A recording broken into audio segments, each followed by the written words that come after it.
நம்பெருமாளே சரணம். மன்னார்குடி ஸ்ரீ வித்ய ராஜகோபாலசாமி திருக்கோவில்.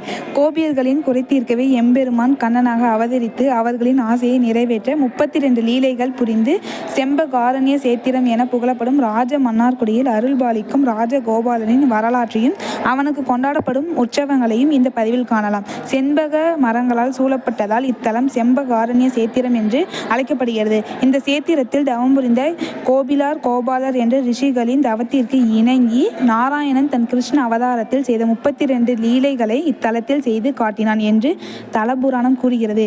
இதை மெய்ப்பிக்கும் வண்ணம் மூலவர் பரவாசு தேவனாகவும் உற்சவர் ராஜகோபாலனாகவும் இன்றளவும் காட்சி தருகின்றனர். இந்த ராஜகோபாலன் மாடு மேய்க்கும் பாலகன இடுப்பில் சாவியுடன் கையில் பிரம்முடன் ஒரே வஸ்திரம் அணிந்து தலையில் முண்டாசுடன் காணப்படுகிறான்.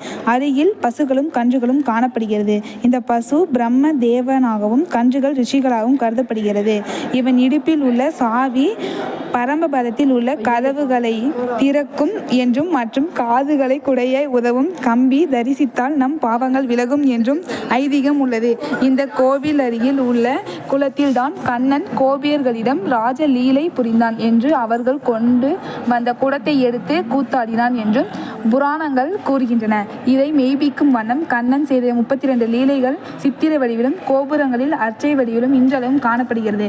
இக்கோவிலை சோழ அரசன் ராஜாதிராஜன் கட்டினான் என்றும் அவனுக்கு பின் முதலாம் குலோத்துங்கன் இக்கோவிலை விரிவுபடுத்தினான் என்றும் கல்வெட்டுகள் கூறுகின்றன. இக்கோவிலின் ராஜகோபுரம் மற்றும் திருவிழாக்கள் ஏற்படுத்திய பெருமை தஞ்சையை ஆண்ட நாயக்கர்களை சேரும்.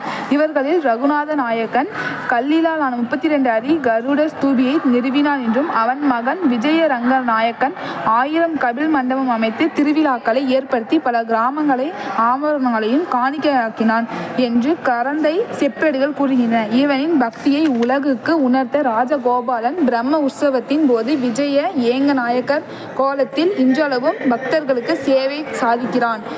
நாயக்கர்களின் நாணயங்களிலும் ராஜகோபாலன் உருவம் பொறிக்கப்பட்டுள்ளது. இவர்கள் கால இலக்கியங்களில் மன்னாடு விலாசம் மன்னாறு பல்லு போன்றவற்றில் ராஜகோபாலனின் பெருமை பேசப்படுவதிலிருந்து தஞ்சை நாயக்கர்களின் குலதெய்வம் ராஜகோபாலன் என்று உணரப்படுகிறது. இத்தகைய மகிமை வந்த ராஜகோபாலனை மன்னார்குடி சென்று தரிசித்து அவன் கும்பாபிஷேகத்தில் பங்கு பெறுவோம். நம்பெருமானே சரணம்.